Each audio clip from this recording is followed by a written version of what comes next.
Bora falar de futebol? Bora falar sobre a classificação histórica do Palmeiras contra o Atlético Mineiro dentro do Allianz Parque. Vamos falar de alguns fatores bem importantes que destacam o tamanho desse resultado.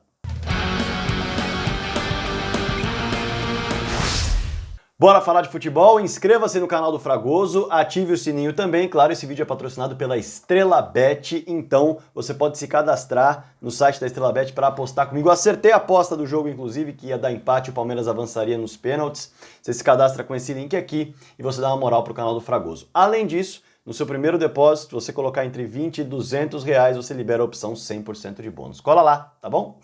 Bora pro assunto do vídeo então, bora falar sobre essa classificação espetacular do Palmeiras, histórica para cima do Atlético Mineiro, e a gente tem que falar sobre o histórico por vários fatores, né? Eu até anotei aqui. Para começar, Palmeiras atinge a sua 10ª semifinal em toda a história da Libertadores, já alcançou 6 finais, foi campeão 3 vezes, isso mostra o peso e a tradição que esse Palmeiras tem em competições internacionais, igualou o recorde de São Paulo e Grêmio com 10 semifinais na história do torneio. Quer mais? Se liga, Palmeiras igualou a maior série invicta da história da Libertadores, 18 jogos sem perder. Sabe com quem que o Palmeiras se igualou? Com o Atlético Mineiro. Olha o tamanho da ironia desse resultado.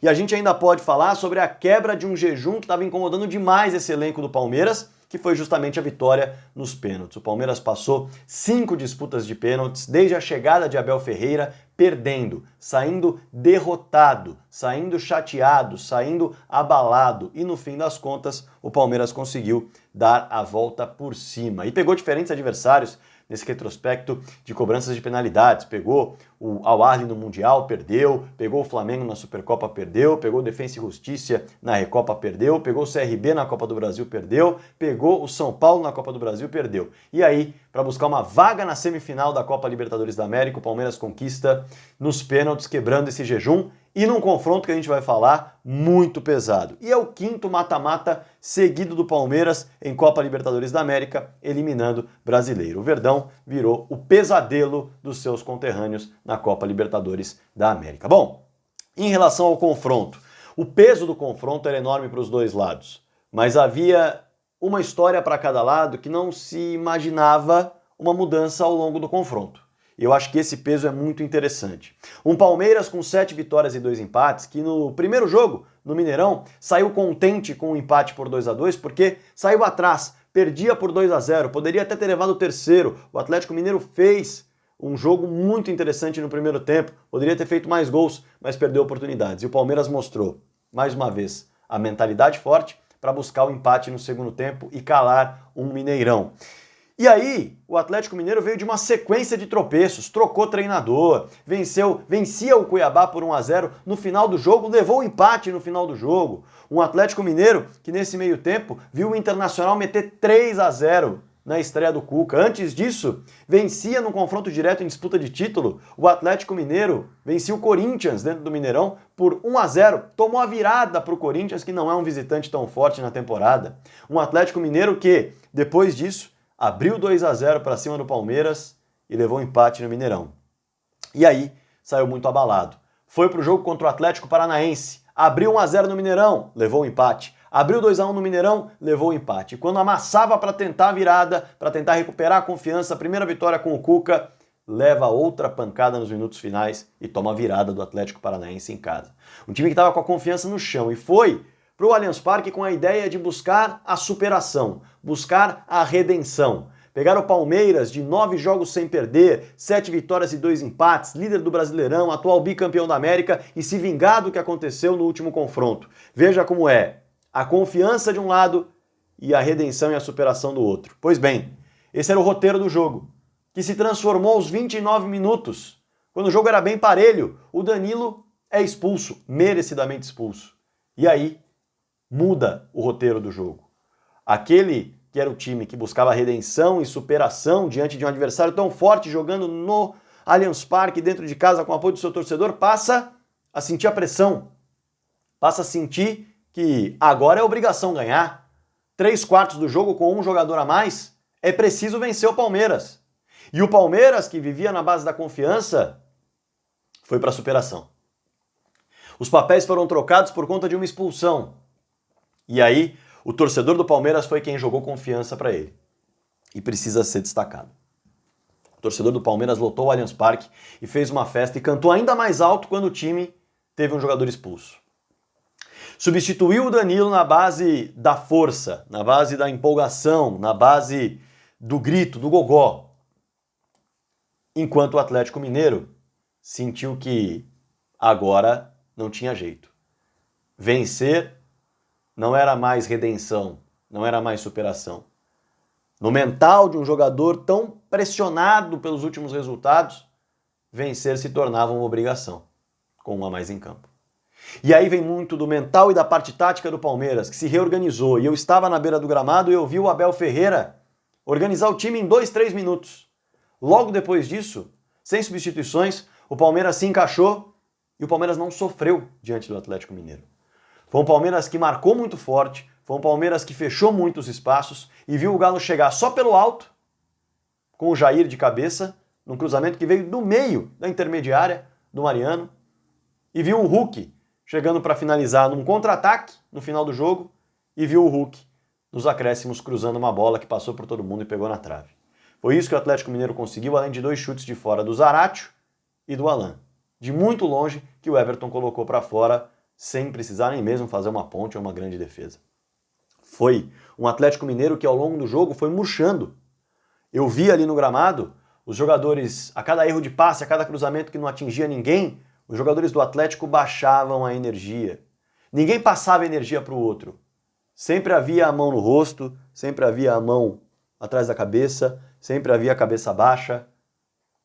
A pressão começou a gerar desespero. A pressão pelo resultado, por estar com um a mais. E o Palmeiras, a cada corte, a cada recuperada de bola, vibrava. Eu vi Rafael Veiga gritar com cada um de seus companheiros: vai dar certo, vai dar certo, vai dar certo. E gritando para ele próprio, olhando para o nada: vai dar certo. Isso no segundo tempo, quando eu fiquei atrás do gol do goleiro Everton. Eu vi o Rony dando carrinho, levantando, vibrando, entrando na área para uma bola parada do Atlético e falando para todo mundo: vamos, olhando no olho de cada um: vamos, vamos, vamos. E cortando, subindo 3 andares para cortar a bola alta dentro da grande área do Palmeiras e vibrando com o corte e passando energia para todo mundo, enquanto o estádio também estava em polvorosa. Então, é inegável que houve uma sinergia de confiança e de força que o estádio passou para o time. E quando o Scarpa é expulso, e aí ele é expulso, talvez de maneira equivocada, porque de fato ele acaba pegando o jogador do Atlético, mas ele foi desequilibrado antes e por isso ele acaba pegando. Mas o cansaço era tão grande que o Scarpa, se não estivesse tão desgastado, ele fatalmente conseguiria tirar aquele pé. Mas dá para perceber no lance, quando você olha nos melhores momentos, que o Scarpa, no desgaste, acaba soltando, caindo, se jogando, e nesse de se jogar depois da falta, ele acaba pegando e cometendo um ato de força no tornozelo, e a partir daí ele foi expulso. E o Palmeiras jogou 55 minutos do jogo com 1 a menos, e outros 15 com 2 a menos. E Abel Ferreira só substituiu aos 44 do segundo tempo, colocando Mike e Luan. Antes disso, foram os jogadores titulares que começaram a partida, que se organizaram para segurar um Galo forte, um Galo com peças técnicas, mas sem confiança. E pressionado por estar com um jogador a mais, mentalmente. Poderia ter, sem dúvida alguma, se aproveitado da superioridade numérica. Mas o nível de concentração do Palmeiras, o nível de entrega do Palmeiras e o ambiente do Allianz Parque minimizaram esse jogador a menos que o Palmeiras tinha. Isso é fato. Isso é fato. E quando houve 2 a menos, a entrega seguiu muito forte. O Palmeiras seguiu fechando espaços, seguiu marcando de maneira organizada num 5-3, às vezes num 4-4, antes marcava no 4-4-1, em alguns momentos no 5-4-0, e o Palmeiras se segurou. E nos pênaltis, o ambiente era de total confiança do Palmeiras e total desconfiança do Atlético. Ainda assim, todos bateram muito bem, mas o Rubens, que não bateria se o Vargas não fosse expulso de maneira muito infantil, o Rubens acabou perdendo o seu pênalti. Numa grande defesa do Everton, que completou-se 250 jogos. O Everton completou 250 jogos com a camisa do Palmeiras, justamente quando ele voltou a ser herói de uma disputa de pênaltis. Justamente quando ele foi peça fundamental para tirar a zica do Palmeiras em relação aos pênaltis, para fazer Abel Ferreira conquistar o seu primeiro triunfo em disputas de pênaltis com a camisa do Palmeiras. O Everton foi decisivo no jogo de 250. O futebol guarda algumas histórias incríveis e impressionantes. Incríveis e impressionantes. E esse jogo foi de uma história de entrega, foi de uma história que se resume a um grito da torcida do Palmeiras. E esse grito foi: lutem sem parar. Lutem sem parar. E foi o que os jogadores do Palmeiras fizeram e conquistaram uma vaga na semifinal, fizeram história mais uma vez na Libertadores e, inegavelmente, assustaram o continente mais uma vez com tamanha capacidade mental, tamanha capacidade física e tamanha capacidade de buscar feitos históricos na competição. Grande jogo do Palmeiras, grande jogo do torcedor do Palmeiras e o Galo numa fase absolutamente terrível.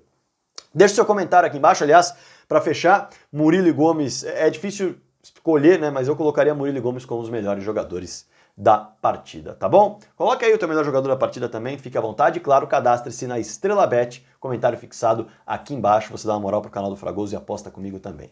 Maravilha? Espero que você tenha curtido a análise, o vídeo, deixe o seu like, inscreva-se no canal, seja membro se quiser e claro, bora falar de futebol.